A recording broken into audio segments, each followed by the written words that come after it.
If there's one thing I hear time and time again in my comments section, it's that most of you would rather avoid resin 3D printing altogether. And I can't say I blame you.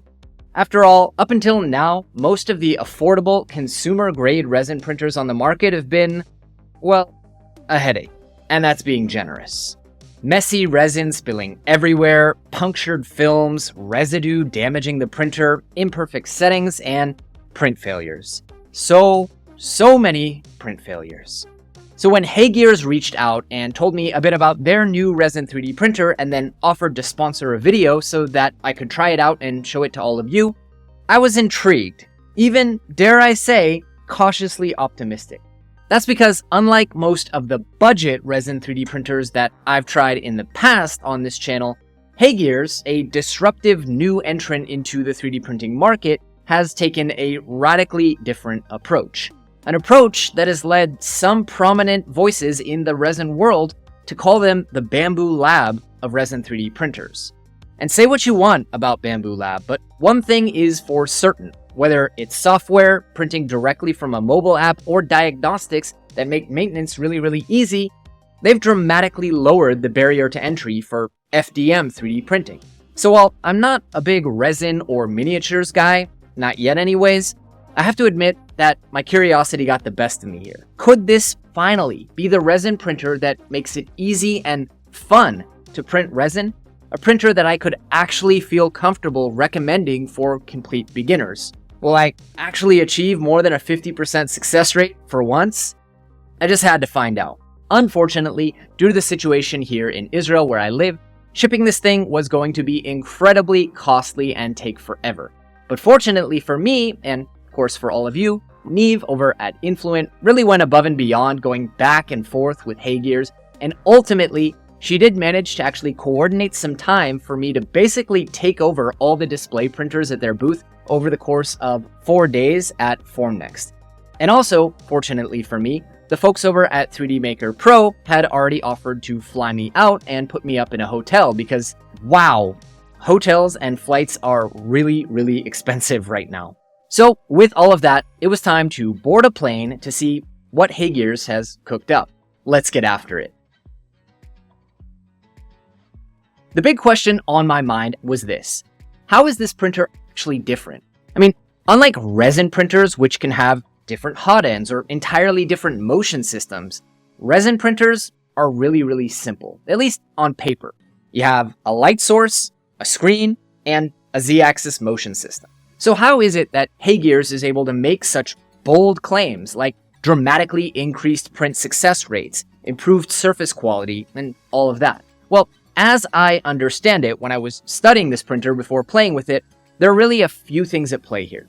First, HeyGears has basically waged war on Z variations, which not only can cause layer lines, but apparently, and I really wish I'd known this sooner, can also cause the types of catastrophic print failures that I've come to associate with Resin 3D printing.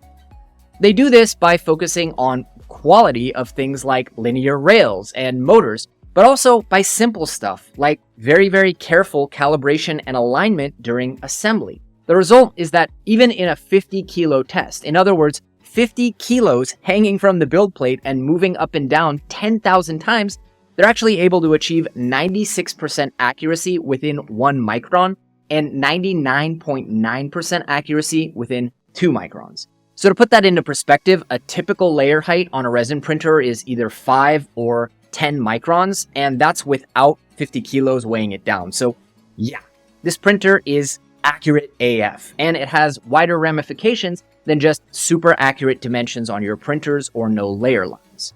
Now, they also do a significant amount of optical calibration on the light source itself. Now, you might think that an LED panel is an LED panel, but apparently there are tiny variations in each one of them, such as certain areas that are brighter than others. And even those very tiny variations can cause things to cure slightly differently in one area versus another. So HeyGears did something kind of crazy to combat this. They actually calibrate every single screen at the factory, including the replacement screens that you'll need if you ever need to swap a screen out. And then they encode that information into an RFID tag. so that even when you replace the screen, that new calibration is automatically loaded into the printer. I guess to kind of understand this, imagine if each hot end from E3D or Fadis had a slightly different set of properties and behaviors. For example, the thermistor read 0.1 degrees hotter, or the flow was ever so slightly different from one nozzle to the next. So imagine if, to combat this, those manufacturers just encoded that info into an RFID tag that the printer would read and then adjust the printing temperatures or flows accordingly. Now, this is theoretically what companies like Bambu Lab or Prusa are doing when they RFID encode filament and profiles, but here it's being done on the actual printer hardware itself. What's more, this printer is smart enough to compensate for a relatively dumb and inexperienced user like myself. It features 8 different sensors within the print module, including 4 screen displacement sensors, as well as a Z-axis force sensor, which then all feed real-time data to the printer so it can actually adjust printing parameters at different points throughout the print. So if, for example, at a certain point in the print, there's a much larger cross-section or a chance of increased vacuum, and you need more force to peel that layer away, the printer will actually account for it in real time instead of you losing the entire print. In fact, it will even apply reinforced exposure for all the supports to prevent the model from detaching and failing like mine always seem to. But the final piece of the puzzle is integration. According to HeyGears, they drew on 9 years of resin printing experience to perfectly calibrate each component of the entire ecosystem to work with one another. Everything from the dedicated slicer to the hardware, the profiles, and even their official resin are designed to work together. Of course, that doesn't mean that you can't use third-party resins, but if you do use HeyGears' own resins, you can rest easy knowing that they've taken the time to absolutely perfectly calibrate things like transmission depth, photo curing reaction efficiency, and other things that I don't understand. So for example, the RS will adjust Z-axis compensation adaptively for each resin, based on the geometry being printed with over 180 different combinations, compared to just one standard Z-axis compensation throughout the entire print for your normal budget printer, which inevitably, again, leads to things separating from the build plate and failing. And yeah, once again, this reminds me of a Bambu Lab or Prusa machine, where the best results generally do come from using their own slicer with their own profiles for their own filament. Oh, also, for those of you who are wondering, I just figured I should throw this in, the build volume is 222 by 122 by 230 millimeters. But that's enough of the geeky tech specs. What's the user experience like? After all, like I said before, resin 3D printing, at least with your typical budget machines, can be a messy and frustrating headache. Fortunately for me and for HeyGears' very nice clean booth at Formnext, this machine does feature automatic resin loading and unloading. So you don't need to deal with pouring resin through filters, drippy bottles, and the like. It also has automatic residue detection and cleaning, so it can actually protect itself from the kinds of damage that I literally always seem to inflict on pretty much every resin printer I've ever tested. It'll even notify you of print failures the moment they occur. Now, I hate to belabor the point, but I think you're starting to see why people out there are comparing this to a Bambu Lab machine. On the software side, HeyGears' slicer is really designed to make it much easier and more approachable to successfully print. It allows you to do everything from repairing models to generating supports, and their claim is that the auto-generated supports, which are now in their 19th revision, are actually as good as an experienced user. But as a resin novice, what I am perhaps most excited about is that it has a one-click slice feature, which is intended to repair, orient, and support your models with no intervention from you. And that's a good thing because I really suck at supporting resin models, and it's a big part of the reason why I don't really like doing resin printing and why my prints almost always fail. The last thing I'll add is that the RS is quick. It can print layers as fast as 4.3 seconds, which was a huge relief because honestly I was under an insanely tight deadline to get this video done with all the travel I was doing. I needed to figure out how to use HeyGears' products and ecosystem, then try this thing out and print a bunch of quality samples for all of you to see in the video, then post-process them, all while still having time to tour around all of Formnext, fulfill my obligations to 3D Maker Pro for flying me out, film B-roll, and of course, dodge all the different attendees at HeyGears' booth. It was really intense and really stressful, and I was honestly very glad that I didn't need to babysit these printers while they worked. Okay, guys, it is 8:21 on the first day of the show. The show actually hasn't opened, and I threw at them probably the most complicated, massive, detailed model I possibly could, and then we just hit one-click slice, and we're gonna test how well this one-click slice thing already works. It was so easy, it reoriented everything and did everything for me. So I'm honestly gonna be not surprised or even fault them if it doesn't work perfectly, but we're gonna come back in a few hours and see how I printed.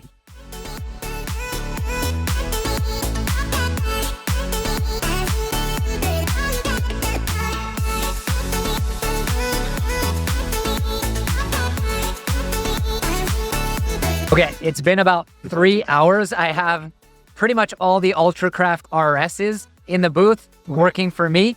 And I can't believe I'm saying this, but everything's kind of just working. No failures, no issues, no mess.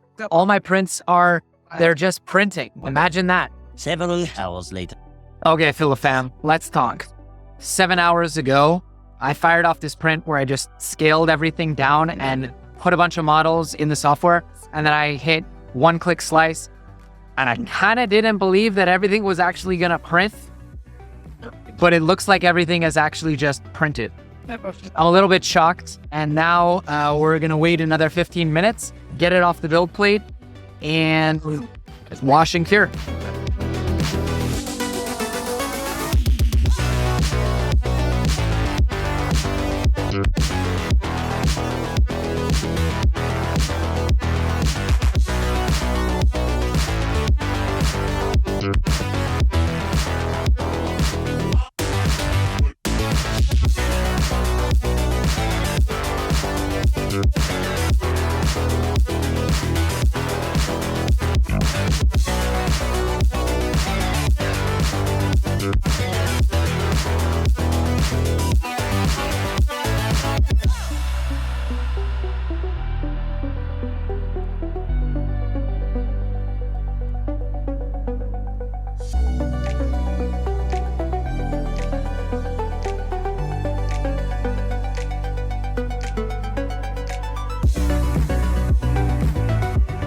Are you guys ready to see what I printed?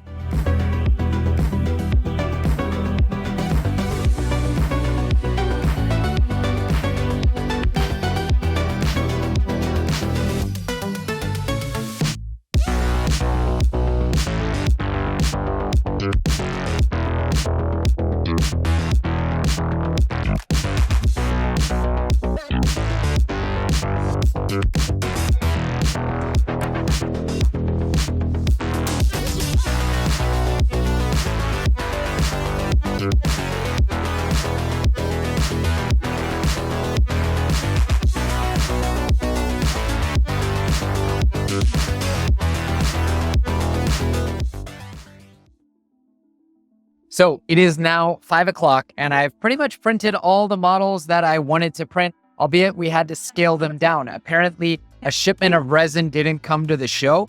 So after I printed all this stuff and I looked at it and I was like, wow, the quality is really good. They're like, yeah, imagine what it would have been if this wasn't prototyping resin. And I was like, what do you mean? Apparently a shipment of resin didn't arrive. So I can't use too much more resin. I might do some more prints later, but this is the quality that you're seeing on the screen is their prototyping resin, which is kind of mind-blowing. Now, I also do want to talk about the user experience. I came into this with a lot of questions. Obviously, this is a sponsored video, so I'm not going to give a whole review here about it, but I'll just share what happened, which is I came in here kind of worried and stressed that in the tight timeline we have with so many people bouncing around the booth, imperfect conditions, and Sam Prentice actually pointed out, like, these are not great condition machines. They've been shipped across the world, set up. People have been touching them all day.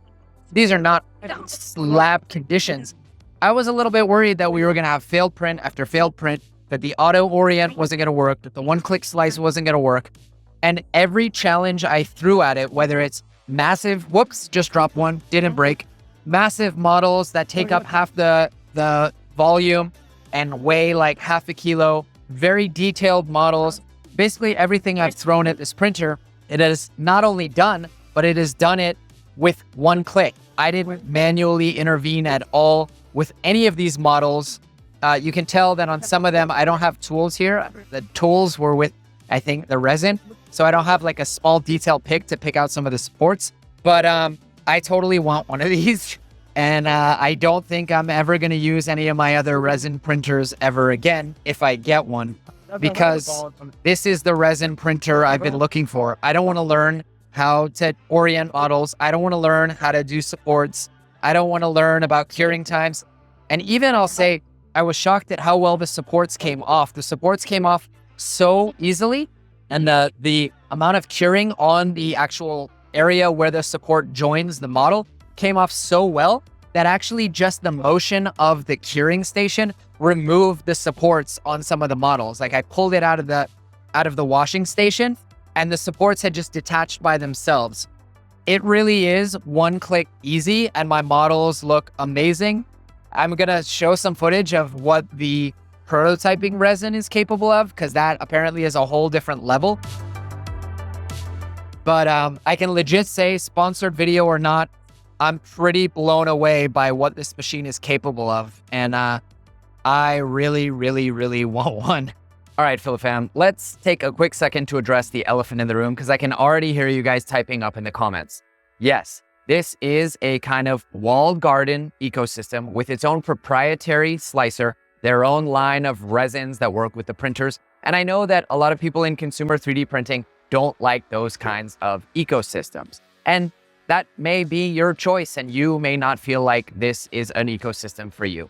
For me, personally, I have long avoided actually using any of the resin printers I have because I'm frustrated with trying to dial in supports. I don't have the time or energy to calibrate each individual resin, and I just don't want to learn it. I don't enjoy it like I enjoy learning FDM printing. I want to use a resin printer as a plug-and-play tool like any other tool in my workshop. For me, resin is not a hobby, it's a tool in my arsenal. And personally, I'm much happier to spend a little bit more money to save my time and not have to use 50% or more of my resin on failed prints.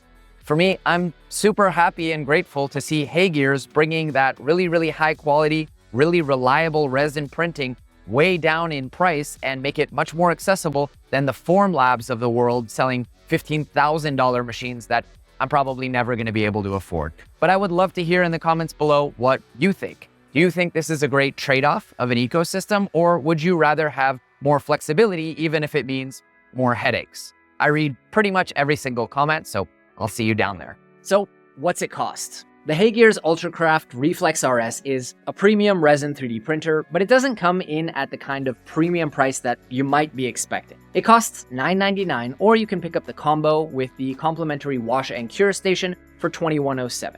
But if you're watching this during the week of Black Friday, those prices go down to $7.99 and $17.41, which includes not only a Black Friday special price, but also an extra $50 off for viewers of this channel. At those prices, high quality, reliable resin printing has literally never been this affordable and approachable. So check out the link in the description to pick yours up. There's also a pulsing release module, an optional resin heater upgrade, and a range of resins perfectly calibrated for the machine.